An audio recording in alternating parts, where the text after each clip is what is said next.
Olá, mais uma vez nós estamos entrando na tua casa, com a tua permissão, com o programa Palavra de Fé. E como de costume, nós vamos fazer uma reflexão na Palavra de Deus. A palavra está escrita no livro de Romanos, capítulo 7, versículo 14 ao 16. Assim diz a Palavra de Deus. Sabemos que a lei é espiritual, eu contudo não o sou, pois fui vendido como escravo ao pecado. Não entendo o que faço, pois não faço o que desejo, mas o que odeio. E se faço o que não desejo, admito que a lei é boa. Hoje nós vamos falar sobre livres da escravidão. Talvez a liberdade ela perca apenas para a questão da vida, ou seja, o bem mais precioso que nós temos hoje é a vida. Mas a partir da vida, a liberdade é o bem que nós todos desejamos ter. Todos nós queremos ser livres. Mas será que realmente somos livres? É isso aqui que Paulo está dizendo, que tem coisas que ele gostaria de fazer e não faz, e aquilo que ele não gostaria de fazer, ele acaba fazendo. Então ele entende e compreende que ele é escravo do pecado. Será que nós também não somos escravos do pecado? Nessa oportunidade nós queremos fazer essa reflexão, se porventura nós temos alguma parte da nossa vida que ainda não é totalmente livre. A palavra de Deus diz em João 8,32, se o Filho vos libertar, verdadeiramente sereis livres. Ou seja, a palavra de Deus nos diz, se Jesus ele nos libertar, nós somos completamente livres. E se nós temos alguma parte da nossa vida que ainda não foi totalmente liberta, significa que nós precisamos de um libertador. E Jesus está nos dizendo que Ele é o nosso libertador. Ou seja, nós, seres humanos, nós somos comparados como uma casa, ou seja, uma casa possui várias partes, a cozinha, a sala, a varanda, o quarto, o banheiro e assim por diante. Ou seja, muitas vezes nós permitimos que o Senhor entre na cozinha, permitimos que Ele entre na sala, mas talvez nós não permitimos que Ele entre no nosso quarto. Ou seja, tem áreas na nossa vida que nós não entregamos o domínio para Ele, e quando nós não entregamos o domínio para Jesus, essa área ela está vulnerável aos ataques do diabo, aos ataques muitas vezes da nossa própria carne. Mas pastor, a nossa carne é má? Sim, a nossa carne tem uma tendência ao pecado, a nossa carne tem uma tendência natural para fazer aquilo que lhe apraz. E muitas vezes aquilo que lhe apraz é contrário à lei de Deus e muitas vezes nos afasta de Deus. Pois a palavra de Deus diz em Isaías 59:2 que os nossos pecados fazem separação entre nós e o nosso Deus. Então nós temos que compreender que é uma luta muito grande dentro de nós, entre a nossa alma, entre o nosso espírito e a nossa carne. Ou seja, essa luta na verdade é para dominar a alma. O que é a alma, né? A alma humana é a sede dos nossos pensamentos, é a sede das nossas emoções, é a sede da nossa vontade. Ou seja, a alma é o nosso próprio ser interior, aquele ser pensante, aquele ser que raciocina, que sente, que tem vontade, tem desejos e age. Então quem domina a alma, domina nosso corpo, domina realmente o nosso ser. O nosso corpo, nossa carne, na verdade, ela tem uma tendência a querer agradar a si própria. Nossa carne tem uma tendência pecaminosa. E o nosso espírito é aquela parte do nosso ser que foi criado por Deus. Aquele sopro de Deus que veio de Deus e tem sede e fome de Deus, tem necessidade de Deus, tem vontade de estar mais perto de Deus. Então é isso que nós devemos entender. Então algo muito interessante acontece, é que nós temos hábitos, atitudes que nós não gostaríamos de ter ou fazer. Esses hábitos, esses vícios, na verdade, nos tornam presos a comportamentos compulsivos. E essas atitudes que nós temos muitas vezes, como um ódio, uma raiva constante ou frequente dos outros, ou muitas vezes são desejos carnais, relacionamento promíscuos, às vezes é pornografia, às vezes é alcoolismo, às vezes são drogas, fumos, são coisas que nos tornam prisioneiros. E muitas vezes naquele momento em que talvez você esteja praticando, agindo dessa forma, lhe dê uma certa satisfação naquele momento. Mas você sabe que essa satisfação ela é passageira, é apenas naquele momento. E essa satisfação te cobra um preço muito alto, ou seja, você fica preso a outros sentimentos, outros desejos e você precisa agradar esses sentimentos. Então, nós devemos ter essa compreensão que tudo isso nos faz realmente refém desses sentimentos e nos torna presos a esses sentimentos, a esses hábitos. Muitas vezes é uma compulsão por comida, ou seja, você nunca está satisfeito e nós sabemos que existe uma área do nosso cérebro que ele requer que seja ativada e ele requer o prazer. Então nós precisamos realmente do Senhor para poder ficar livre disso. Quem sabe talvez o problema não é comida, compulsão por comida, às vezes é compulsão por dieta. Você está sempre fazendo dieta, você quer ter um corpo escultural, você é compulsivo por exercer exercícios físicos. Quem sabe a compulsão é por fazer compras e consumir bens materiais. Talvez a compulsão, essa escravidão seja por crítica. Você está sempre criticando alguém. Você de repente não consegue parar de criticar e ver os defeitos nos outros. Quem sabe a compulsão seja por mentir. Quem sabe a compulsão seja por fazer uma fofoca. Quem sabe a compulsão muitas vezes é coisas pequenas, não são coisas tão grandes, mas quem sabe é roer unha muitas vezes ou falar excessivamente. Isso pode ser uma compulsão realmente desagradável e vai te perturbar. Então, quando qualquer uma dessas coisas se torna um hábito, elas nos tornam presas a ela.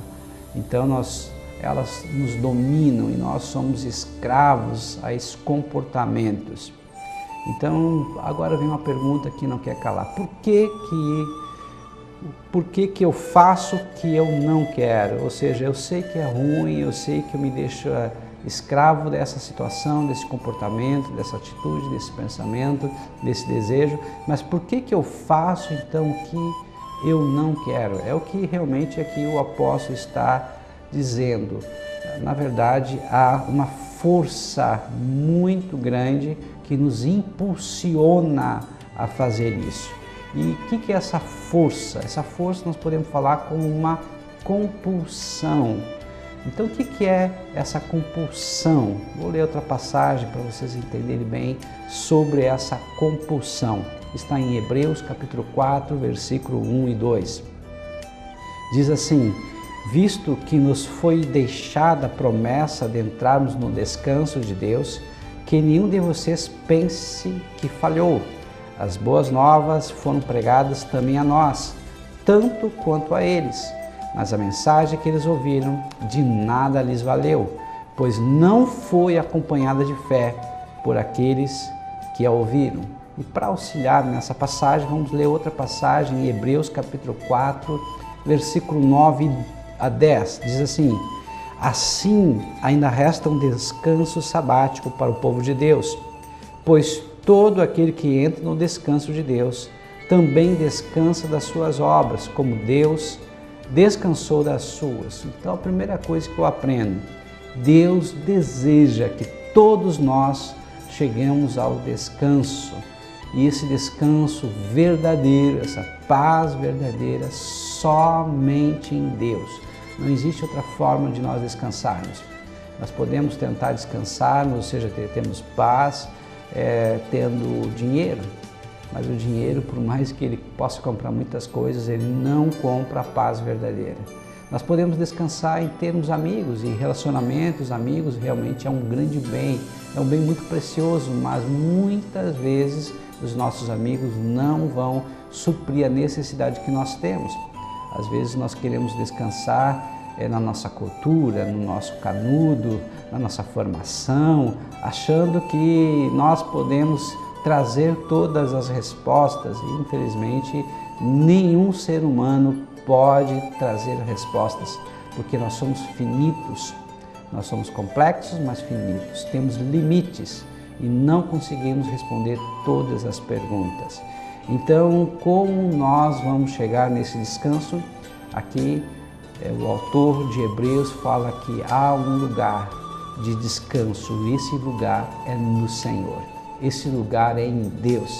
Então, se você não tem descanso, se você anda inquieto, se você anda nervosa, eu te convido a você pedir e clamar para entrar no descanso, na paz verdadeira. A palavra de Deus diz que o Senhor, ele se chama Jeová Shalom, que significa Deus de paz. O próprio Jesus, ele foi colocado como príncipe da paz.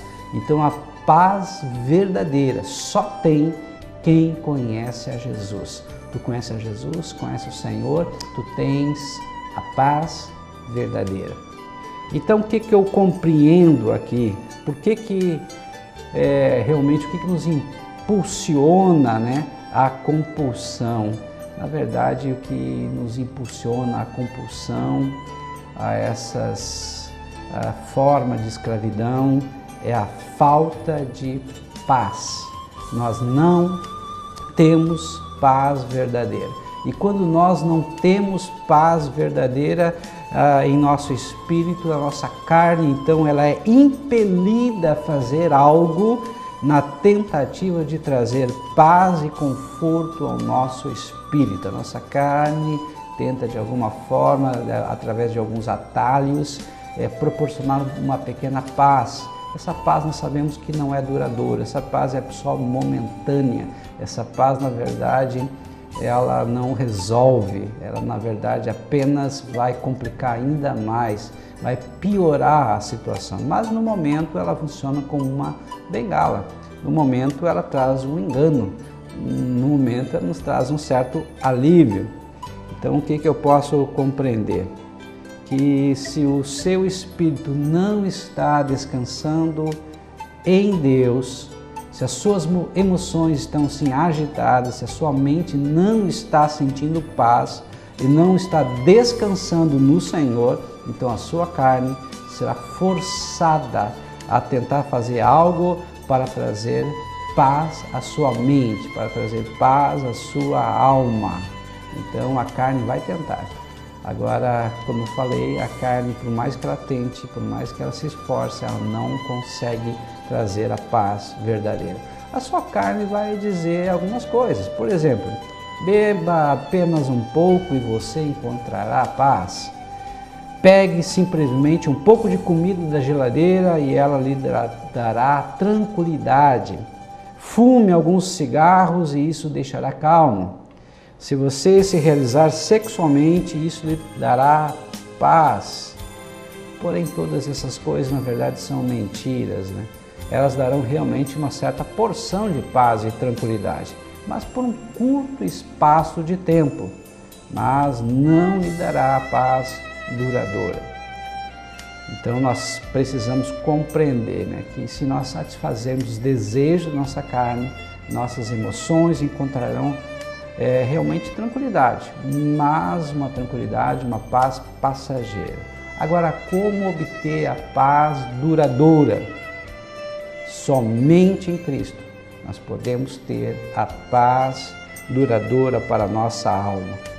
Então, se eu conseguir compreender que a ansiedade, que a intranquilidade, essa inconstância de pensamentos que eu tenho é porque me falta paz. Por que então eu não tenho paz? Uma boa pergunta. Eu encontrei a causa da minha intranquilidade, eu encontrei a causa, o motivo porque a minha alma vive ansiosa. Então por que eu não tenho paz? Lá em Hebreus 4:2 nos traz a resposta. Pois as boas novas foram pregadas também a nós, tanto quanto a eles. Mas a mensagem que eles ouviram de nada lhes valeu, pois não foi acompanhada de fé por aqueles que a ouviram. E Hebreus 3,19 é mais ainda robusto, é mais ainda profunda a palavra. Diz assim: vemos assim que por causa da incredulidade não puderam entrar. Então o que esse autor está falando de quem? Está falando do povo hebreu, quando sai do Egito. Lá eles estiveram por um tempo no deserto, eles iam entrar em Canaã. 12 espias foram espiar a terra. Deus falou que ia dar a terra por possessão, por conquista para eles. 10 deles ficaram realmente maravilhados com tudo que tinha, mas eles viram gigantes e eles falaram que eles não poderiam realmente dominar a terra, porque esses gigantes eles iriam vencê-los, ou seja, eles não se achavam suficientemente fortes em Deus, ou que Deus era forte para fazer com que eles superassem os gigantes. Apenas Josué e Caleb tiveram essa visão, que é a visão de Deus, que eles poderiam sim destruir os gigantes, porque Deus estava com eles. Então, por causa da falta de fé, ou seja, a incredulidade, eles não entraram na terra prometida. Todos eles morreram no deserto, com exceção de Josué e Caleb. Então aqui eu entendo o que realmente é a causa da falta de paz no meu coração. O que na verdade é a causa de eu viver ansioso, de eu viver preocupado. A palavra preocupado é preocupar-se com algo que eu não sei se vai ou não acontecer. E uma coisa muito interessante, mais de 90% da minha preocupação nunca vai se concretizar, ou seja, eu gasto energia de uma forma inútil, eu não precisava gastar essa energia. Então eu preciso colocar minha atenção, minha energia naquilo que realmente é produtivo, naquilo que é bom, naquilo que é agradável. O psicólogo Augusto Cury, ele fala que nós muitas vezes gastamos energia, gastamos tempo em algo que é inútil. Então nós precisamos realmente gastar energia, gastar nosso tempo naquilo que realmente for produtivo, naquilo que é bom, naquilo que vai satisfazer a nossa alma, que vai trazer esperança, que vai trazer e alimentar a nossa fé. Agora eu entendi que a causa da falta de paz é a incredulidade. Eu sei, eu já falei em outras vezes que a incredulidade é o pior de todos os pecados. Por que a incredulidade ou a falta de fé é o pior de todos os pecados? Muito simples, mas muito simples mesmo. Quando muitas vezes a pessoa se prostitui, a pessoa entra nas drogas, nos vícios, mata alguém, é claro que é um pecado gravíssimo, tem consequência. É claro que Deus perdoa se a pessoa realmente se arrepender. Porque o arrependimento é a base do perdão, é a base da salvação, é a base da fé. Então, se eu, porventura, me arrependo de fazer um ato desses, Deus com certeza vai me perdoar. A palavra de Deus diz em 1 João 9 que se eu confessar os meus pecados a Deus, Ele é fiel e justo para me perdoar e me purificar de toda injustiça. E Deus ainda vai mais longe. Ele diz que Ele lança os meus pecados no mar do esquecimento e deles não lembra mais. Agora, por que então a falta de fé é o pior de todos os pecados? Quando eu não creio, quando falta fé, eu não permito a ação de Deus na minha vida. Eu, na verdade, estou construindo um muro, eu tranco a porta e não deixo Deus ter o domínio, eu não deixo Deus operar o que Ele precisa operar dentro de mim. Na verdade, primeiramente, Deus age dentro de mim, Deus age em mim. Depois que Ele age em mim, corrigindo o meu caráter, as minhas fraquezas, aí sim eu sou um instrumento de Deus e Deus vai agir através de mim. Agora, como Deus vai agir através de mim, se porventura eu não tenho fé e não permito e não dou a permissão para Deus me dominar, para Deus corrigir, para Deus trabalhar, para Deus fazer aquilo que realmente precisa ser feito dentro de mim. Então a incredulidade, ela interrompe a ação do Deus Todo-Poderoso na minha vida. Muito interessante. Por que então eu vivo na incredulidade? Se eu sei que essa incredulidade, ou seja, a falta de fé, ela faz com que eu perca a paz. E perdendo a paz, automaticamente vem a ansiedade, e vindo a ansiedade vem a escravidão, vem os vícios, naqueles os quais eu fico preso. Então por que eu vivo na incredulidade? Então a maioria de nós não escolheu viver na incredulidade. Queremos crer em Deus, mas o pecado ele é enganador. A Bíblia diz que o diabo não tem paternidade de nada, exceto que ele é o pai da mentira. Assim como Deus é o Deus da verdade, Jesus disse em João 14,6 que ele é a verdade, ele é o caminho, a verdade e a vida. Ninguém vem ao Pai senão por ele. Assim como Cristo é a verdade, o diabo é o pai da mentira, ou seja, ele é a personificação da mentira. E todos aqueles que vivem na mentira tornam-se seus filhos. Olha só o que a Bíblia diz em Hebreus, capítulo 13, versículo 12 a 13. Assim diz a palavra de Deus. Cuidado, irmãos, para que nenhum de vocês tenha coração perverso e incrédulo, que se afaste do Deus vivo. Ao contrário, encorajem-se uns aos outros todos os dias, durante o tempo em que se chama hoje, de modo que nenhum de vocês seja endurecido pelo engano do pecado. A Bíblia diz que é para nós nos encorajar, advertir, chamar a atenção uns dos outros nesse tempo que se chama hoje. Para quê? Qual é a finalidade dessa exortação, dessa advertência, desse alerta? Para que ninguém caia nas redes do pecado, para que ninguém caia realmente no engano do pecado. Então, eu compreendo que o pecado é um engano, o pecado mente para a minha mente, ou seja, o pecado ele me traz pensamentos de dúvidas, e esses pensamentos de dúvidas realmente faz com que a minha fé ela seja sufocada, porque assim como a fé ela é como uma ponte que me aproxima dos milagres, me aproxima de Deus, a minha incredulidade, ou seja, a minha falta de fé, ela me separa de Deus, ela mente para mim e eu acredito nesses pensamentos que vêm do diabo, acredito nesses pensamentos e esses pensamentos me afastam de Deus, me afastam de eu crescer e me afastam de eu vencer. Quais então, pastor, seriam as mentiras, já que o diabo engana através do pecado? Quais essas mentiras do pecado então em minha carne, em nossa carne? Primeira mentira que me afasta de Deus.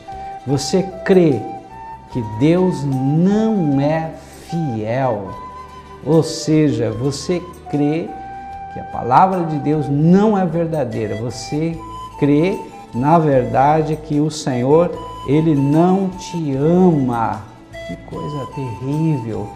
Quantas pessoas hoje estão vivendo essa incredulidade porque não acreditam em Deus, prefere acreditar nas circunstâncias, prefere acreditar no coração, e a Bíblia diz que o nosso coração é corrupto, enganador, é doente, é perverso, é mau, mas não acredita em Deus. Então, primeira mentira, você não acredita que Deus é fiel.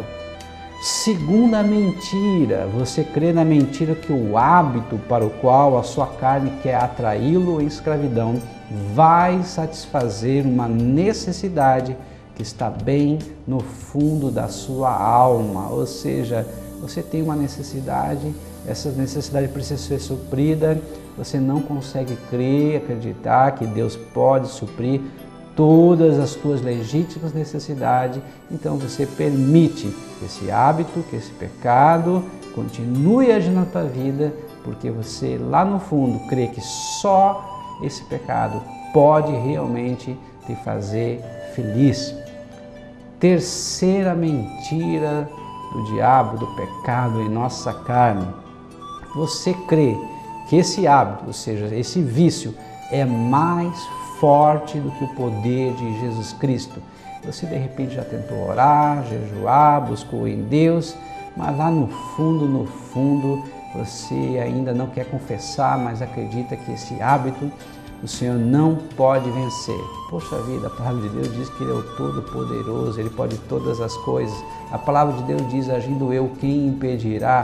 Quem pode intentar contra o braço do Deus vivo, Todo-Poderoso? Então Deus é muito maior do que o teu problema, Deus é muito maior do que esse vício.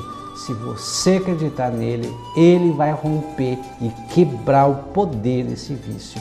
Mas infelizmente essa é uma mentira que o diabo, que o pecado coloca na tua carne, na tua mente. Por último, você crê que o hábito ou a atitude errada faz parte de você, ou seja, você critica alguém, você se acha que é uma pessoa crítica, ou seja, isso faz parte de você. Não, Deus não te fez para amaldiçoar, para julgar ninguém, até porque quem julga o outro é juiz, e o único juiz que existe na face da terra, verdadeiro, justo, é o Senhor. Ele é o verdadeiro juiz. Então você não é juiz de ninguém, você não é uma pessoa crítica, mas o pecado faz você entender e compreender que esse hábito, que essa atitude de julgar faz parte de você, enquanto o Senhor diz que não. Ele é o supremo juiz. Eu quero agora orar por você e te abençoar para que o Senhor possa realmente estar trabalhando dentro do teu coração e que você possa realmente se entregar a Ele, crer e confiar que Ele pode mudar as circunstâncias, que Ele pode mudar os teus pensamentos, que Ele pode restaurar você lá na origem, como Deus te fez. Alguém que cria nele, alguém que confia nele. Talvez você tenha perdido essa fé pura e genuína em Deus. E hoje o Senhor quer restaurar essa fé. Para quê? Para que você seja livre desse pecado, livre dessa escravidão, que volte e retorne a paz ao teu coração e que retorne a fé no teu coração. Pois a palavra de Deus diz que a fé vem pelo ouvir e ouvir a palavra de Deus, Romanos 10:17. Então, se você ouvir a palavra de Deus, a fé vai ser acrescentada no teu coração. Feche os teus olhos. Querido Deus e amado Pai, eu creio, ó Pai, que o Senhor pode restaurar a fé dessa pessoa que está me ouvindo. Opera o teu sobrenatural, quebra esses grilhões de pecado, de desejos, que façam com que a pessoa perca a paz e que essa pessoa se sinta escrava dessa compulsão. Em o nome de Jesus. Amém e amém.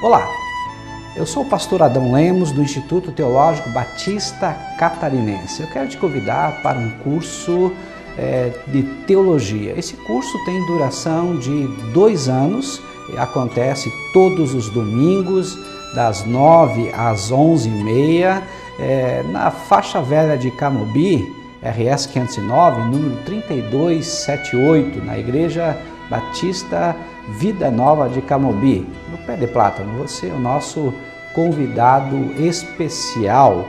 Participe!